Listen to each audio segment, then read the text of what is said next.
Chapter 869, Undertale is my favorite game! Hello everyone, and welcome to another episode of the Podcast. There's another chapter of One Piece out there in the universe, and so here we are, reading and looking at it. I am the best guy ever, and here is Hippocrit. Yes, I'm here. Whoa. Good. So I'm just curious about something. I'm looking at the first page here, our little side story about the dropping in on the lives of the Straw Hat Pirates fleet. Yes. It says part 23. Have there really been 23 things? It says short-term focus title page serials part 23. Oh, this is the 23rd serial from the start of the first page thing. Oh, right. Yeah. I forgot. And then dropping in on the lives of the people. Oh, it's volume 6. Volume right, 6 okay. Bartholomew, because last time it's just like, yeah, this is that I'm the beautiful guy, and this is why I'm a pirate. And now it's the Bardo Club, and they got their hilarious Luffy ship figurehead. It's the silliest, coolest ship that's ever been, and I love them. I want to see more of them. Remember when they were like calling Grandma for directions or something? That's like how they've made it through the fucking. Oh yeah, they don't have a navigator. Through the Grand Line. They don't even. They just call up Grandma and ask for help. That is so adorable. They're the coolest guys. Did you know? I didn't see this before. Did you notice that, like, at the base of the mast, there's like that Sunny head from the Sunny Go? That's cool. Base of the mast. Oh. Yeah. See Sunny's head there? No, it's like Mary.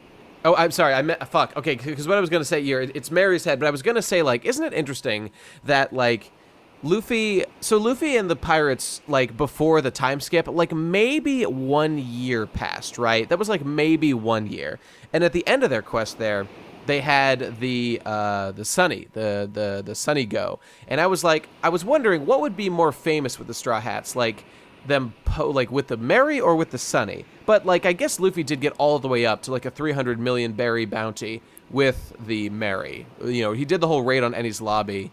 Yeah. Well, Mary showed up there, so okay, so I guess it makes sense. Plus, that's clearly like old school Luffy on their mast, so these guys are clearly old school fans. That's nostalgia cool. fags.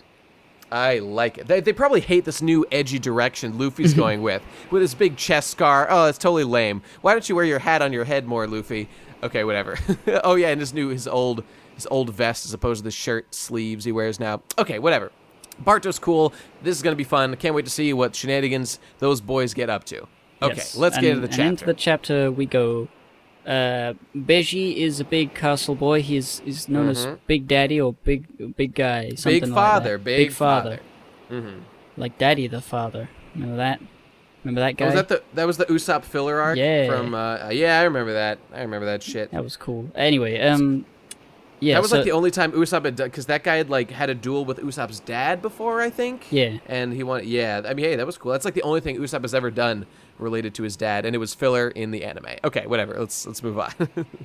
So yeah, Mama's still screaming, but she's like, she's calming down a bit, and everybody's jumping into the well, I haven't jumped in yet. But before we get to that, there's the guy. There's the what's his name? The big businessman. Yeah, he's like the guy in charge of like shipping or something. I can't remember his name though. Or warehouses. What are those guys? Warehouses. Yeah. He gets so it's shown again the Tamatebako, the Tamateba. Oh, you're talking about the mochi. Yeah, he puts the mochi in his ears so he can hear, and then he sees the Tamatebako, and he jumps at it, and I think, well, he doesn't. Sort of like later, he jumps at it and he grabs it, and then it falls off the side. So that bomb in there, that's gonna either explode down there or it's gonna be exploding later. Okay, I have to say I don't know what the fuck Oda is doing, because like I don't. That thing's got to come back. There's no way we can like. I swear to God, if this bomb doesn't go off, that is such a Chekhov's gun. But like it fell, so like how's it gonna come back? Well, they're gonna go down. I don't know. I'm pretty sure they're gonna try and escape, and they're gonna fall down. They're gonna start running, and then the bomb is gonna, make a big. I guess so. I just don't know why Oda's doing that as opposed to doing now. But okay, he must have a plan. He's I trust him on that. He's definitely have a plan. He keeps bringing it up. The fact that there's the Tamatebako, like, the idea that it's a rich, like a very wealthy thing. It's not really that interesting, but he keeps bringing attention to it because we know it's a bomb. If you paid attention, you remember. So anyway, everybody's running into the Beiji castle. What, you want to say something? No, I was just, yeah, we'll see more of that shit. But they're running to the castle, and at long last, no, this is tragic. Tragically, our hero Brûlée has been ripped from her newfound friends. She's been stolen by the evil Big Mom pirates again, their new best friend. But what about Diesel? At least we still have Diesel. Diesel is still one of our boys. He's probably in the mirror world. He is probably somewhere in the mirror world just waiting for some reason. Like, based on the level of importance of that character, I'm inclined to think that we'll never see him again, but maybe we will. Maybe he'll just be a member of the Straw Hats from now on. That'd be cool. Well, yeah, I mean, if you think about it, Brûlée is the only one connecting to them to the mirror world, so they should all be out of the mirror world. And that means if Diesel is still in there, then he's just like, well, waiting for Brûlée to come back. Still, maybe he doesn't have, he has no idea what's been going on. He's just waiting for the plan to finish so that he could be freed. Yeah. I'll miss you, Diesel. You were the best character in One Piece. Rest in peace. Yeah. So everyone's jumping in. Everybody manages to get in, except for Nami and Chopper and Carrot and shit, because all the strong people. Slow, weak, shitty guys. They start getting grabbed. What's her face? Smoothie grabs Nami with a giant glove hand, like the whole body. Like that's really cool. I really like how big that hand is. It's a good hand. And yeah, there's the other guys that were sort of introduced, and I forget their names. The genie guy and the guy. I don't know anyone's name. Yeah. And then we get the cool little Sanji like point. Just get in that fucking castle, bitch, dad, father, you piece of shit. I saved you. I'm cool now. Sanji's still like, he's up on that table looking down at his family. It's just like, oh, I saved you guys. Oh, I'm superior. I'm the cool guy. And then they all pull out their little Coca-Cola cans and they drink up to fuel their not Coke. Those are definitely Mountain Dew because they fuel their gamer skills when they pop the top, and then all the goopy shit comes rushing out, and it does a little big transformation thing. Everyone gets real sexy and their clothes fly off, and then wham! We're finally hit with the fucking correct pronunciation, the Germa 66. I think I've been saying that wrong for a long time, even though I believe it's been corrected before. But we get this glorious spreadsheet. A thing of the Germa 66. They look so cool. Germa 66. Cool boys. Mighty Morphin Power Transformer Rangers. I love them all. By the way, so they're wearing like armor, and that's really cool. So it's like some sort of memory armor. Incidentally, Reiju wears like less clothes. Like she's got like more skin than clothes going on her body. So I'm not really getting to why she's like immune to fire when there's just fire everywhere. Well, this could be maybe it's transparent around her belly button. I'm gonna say that is correct. Okay, I'm fine with it. It's totally cool with me. But all these guys look cool. Okay, so what we're getting here is we're getting to this moment, right? And we've all been waiting for it. The moment where the Germa 66 like stop being a bunch of fuck boys and actually do something cool. And like this was their transformation, and soon hopefully we'll actually see them do cool stuff. I wanna add Reiju has a 0 on hers. I don't know whether that was shown earlier. But it sort of implies that she's the strongest compared to the boys. 1, 2, 3, 4, and then Reiju's a 0s. Like I would say that's not necessarily the case. I mean, okay, so everyone's name, Ichi, Ni, Sanji, Yonji, they all are the number, and Reiju, like Rei means 0 in Japanese. Yeah, so she's either I don't know if that really necessarily or the strongest. Okay, fine, whatever you want, dude. Okay, so that's cool. Know. So. Candy I feel like Boy, because Yonji is like it seems like the weak guy. Yonji. Oh, that's to them. Comparatively. Well, for what you're making this shit. What is this headcanon episode with Hippocrit here? Look, I'm just saying. Levels. Numbers. Numbers. They're different. Numbers are a social construct, dude. They're not even real. You're making it up. It's not. So canon. Is One Piece. It's a social media. That's true. Okay, but next page is cool. So Candy Boy's like, I'm going to lick you with my penis tongue. And he's like, I'm going to candy him up. And so he shoots a bunch of candy and everyone's doing stuff. But then wham, bam, thank you, ma'am. All the 66 boys just beat the shit out of everybody. And they punch Licky Boy. They kill the guy who's holding Chopper. They poison this fucking Smoothie. And Genie Boy gets dunked as well. Oh, it's a cool panel. Oh, they're finally doing something kind of cool. This is good. I knew this would happen, and it's kind of cool. I really am wondering whether they needed those raid suits to be able to fight back that, whether that increases their power. I'm not sure whether it does. It's really quite unclear exactly what the suits have done, because, like, we know they're really strong already. Like, this is well documented. So, like, what exactly did the suits do? I think maybe it gives them the power that they're using, like the blue power, the green power, like the red lightning power, the poise, and maybe that's. And by the way, I just want to say, okay, so I get sparking red. Okay, I think he's like the fire boy. Dengeki means like lightning or something. So he's like lightning blue. Okay, got it. Poison pink. Okay, she's poison.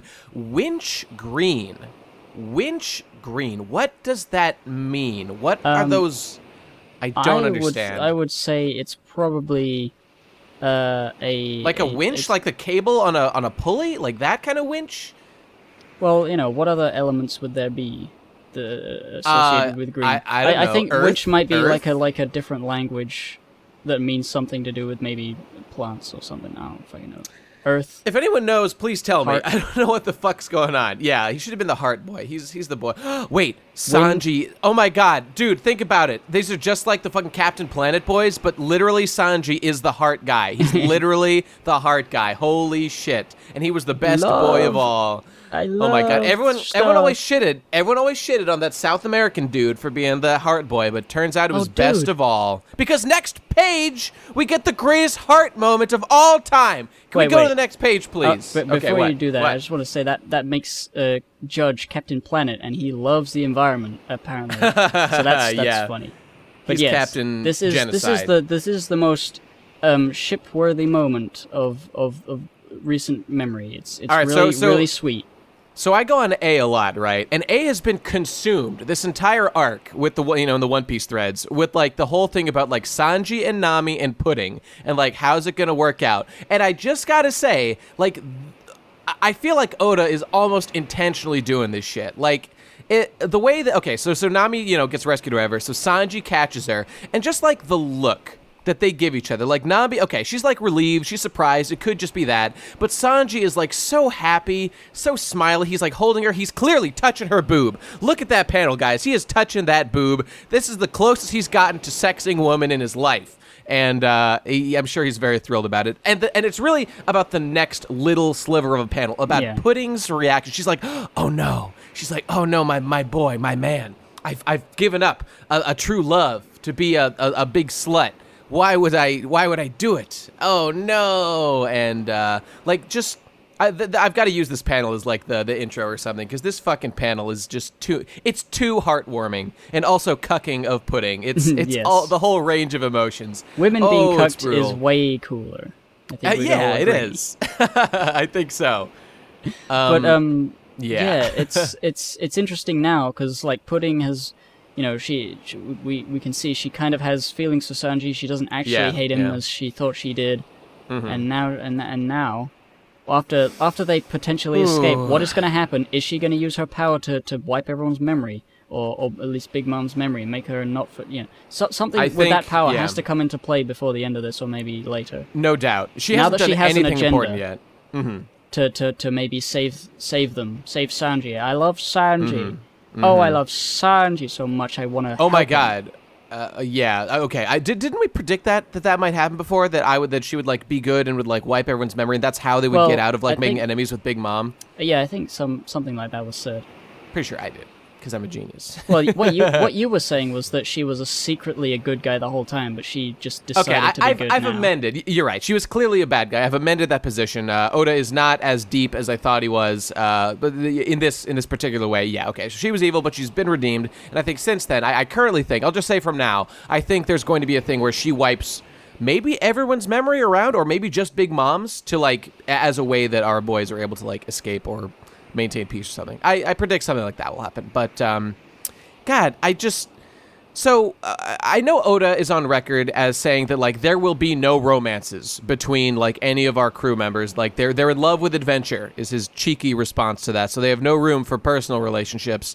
But every once in a while, shit like the Boa Hancock thing slips in, or like this Pudding stuff. Sanji's always been a puss hound, and I don't know, man. I logically am aware that I really don't think anything's going to come of this, but that moment with Pudding there and this little smile going on between Nami and Sanji here, let's just say that the shippers are going to run wild for a decade with this shit. Yeah. This is I've recently been rewatching the Plinkett reviews, and in Mm-hmm. he was talking in the Force Awakens review that there's no sex, there's no love. Yeah. And in a cool adventure story, you really need a bit of romance here and there. It's humanity, dude. It's injecting Yeah. humanity into the story. So Yep. yeah, the idea that no one will ever get together is silly. They need to have little moments like this at least, and it's really nice. Man, I just really I like Nami's so relieved expression. I could spend all day talking about how much I love this fucking panel and the Pudding one after it. Oh, it gets my juices going. I am Nepeta. I am the homestuck cat boy. Nepeta? Okay. Nepeta? Is that pronunciation? Nepotism. I don't know. Yeah, okay, whatever. So next we're on to Tamate Bako boy. He's going hardcore. Yeah, opening big the chest. Big baby Big business boy. Yeah, big baby business boy. Yes, that's him. And he's wrapping his blankie, dude. He starts to open it. I'm not actually sure what hits him. Okay, it looks like Big Mom just yelled a little louder all of a sudden, and that made him fly or something. Or maybe there's chairs flying, so maybe a table it's hard flew to at tell. him. I don't know. Watch Something the anime, happened. folks, to find out. Yeah. And yeah, it falls off the edge, and we don't see him or the reaction of that falling again in the chapter, so that's Yeah, so it's ambiguous. Something's got to happen. God damn, it's something. Yeah, I mean, I know it will happen, but if something doesn't happen with the fucking Tamate Bako, I'm going to lose my shit. But it's going to. It's going to. There's nothing to be worried about. Yeah. But if it doesn't, holy shit. Okay, all right, okay. But So- it's going to. Okay. But yeah, the castle man, big boy. By the way, I shoots- just want to shoots say how much I bullets. love that first. Yeah, he's shooting cannonballs. I just love that first panel of half Capone's face, half the castle boy. I think that looks really cool. Yeah. Looks really dope. Yeah, and I like the line of the castle boy. It's all sort of thick and Yeah, it's thick and dark. Yeah, it's really good. Really attractive looking panel there. Way to go, Oda. Way to go. Yeah. So he's still trying to kill Big Mom because Big Mom is potentially still able to get wounded, I guess. And the bazookas didn't work. He's using cannons, but to no avail. The Candy Wall boy, all of his Big Mom's crew is awake and ready Fucking and lick a able. tongue. So there's no chance. Big Mom is definitely never gonna die. Yeah. This crew is way too powerful. This is not happening. Oh, boy. But then, let's see what else happens. So Capone's just going hog wild, just trying to do shit, and they clogged up all their cannons, so they're totally fucked. It's over. This plan, they're stuck to the ground. catastrophe. The cannons are useless. Basically, they're just waiting for Veggie to get destroyed from the outside and die. Which, all right. So that's it. They're in a sticky situation, and I can't think of what will happen unless. It's hard to know. Unless the explosion of the Tamate Bako in the next chapter, at the very beginning, if that happens, there's an explosion down below, and that makes the whole palace crumble and fall over, and then everyone's like, "Whoa!" and then they manage to escape in the rubble. Ooh, that would be interesting, because as right now, it seems like the Tamate Bako is maybe currently falling. Yeah. And I feel like we could start the next chapter with meanwhile, close to the ground, and there's a little dude looking up. He's like, "What's that falling from the sky up there? What's coming down at my face right now?" And it just falls, hits his face, explodes. That man dies, and then the whole castle falls over. Ooh, I hope that happens. That'd be really cool. That'd be really cool. It just falls off the edge, and they're on the very tip top of a big cake, basically. Yep. So cakes are not immune to explosions, I assume. Nope. Nope. I don't think so. So yeah. Depending on how big that blast is, if it goes off at the moment it hits the ground, I think that would be the most dramatically, proper time for it to explode. Yeah, that'd be really cool. I hope that happens. And then, I suppose. you know what's going to happen? If that, I think now that I'm thinking about it, it makes so much sense. There's an explosion, big old explosion. The Tamate Bako makes the cake crumble. Everybody falls down, and in the confusion, the pirates, Beiji and everybody, they get unstuck and they manage to sort of run away a bit. And also, the Germa Kingdom boys, they see an explosion in the distance, wait, what the fuck? There's supposed to be a wedding going on. Yeah. And they just start charging in. The scientist man's coming in with his big science thing. And now that they've got the Germa 66 guys, double six. Double six. Germa's double six. Double six. Yes. And then now they've got Judge. There's definitely they're gonna team up because of course.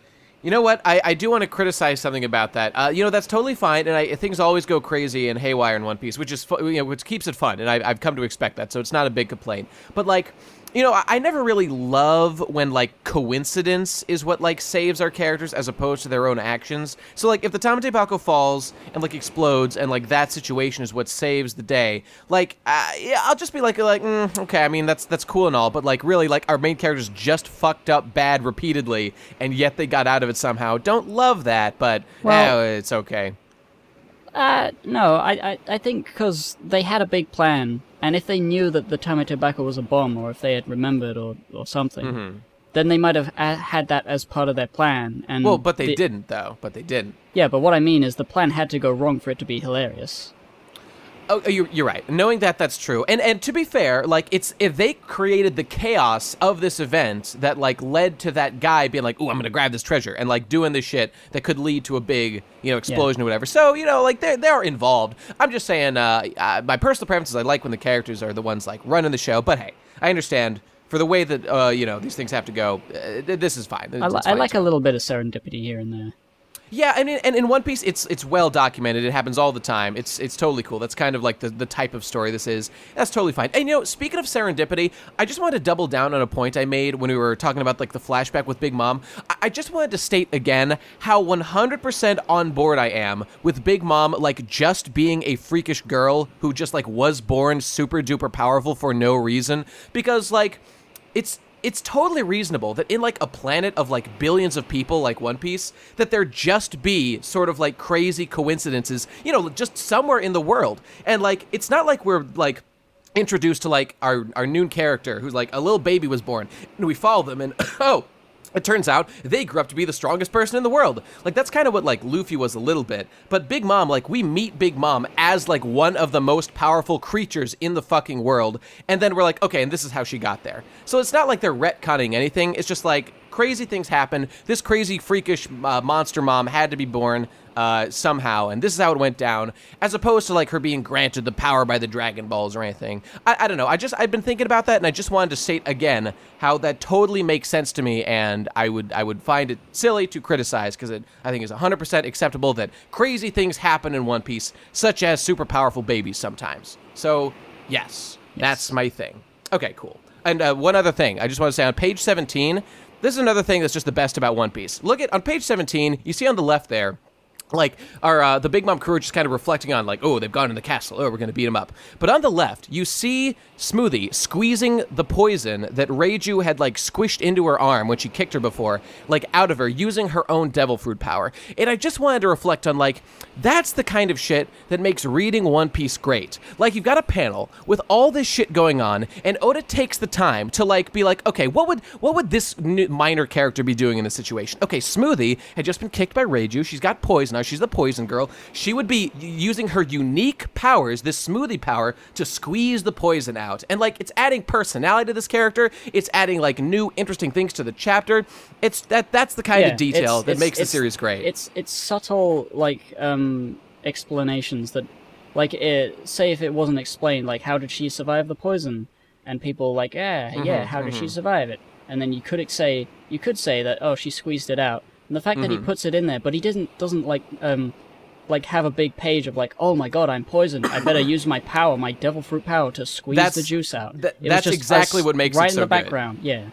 Like, if there was a full panel devoted to, like, oh, okay, luckily I have my squeeze power, so I'm going to squeeze out, that would be shit, and it would be gay. But, like, you get rewarded for, like, looking, like, because I didn't see this the first time I read the chapter. As I was reading it a second time just now, or, like, before we did this, I was like, ooh, cool, like, I know, I'd learned something new, and that's why it's great. And Bleach doesn't do that shit, folks. Bleach never did that shit, ever. This is why One Piece is so superior in every way. Yeah. Oda is even a Naruto, not so much. Real good panel smith. Like, Tite Kubo draws Bleach like a film. Like, every panel is supposed to be like a frame or part of a film where you're supposed to just look at one thing a bit.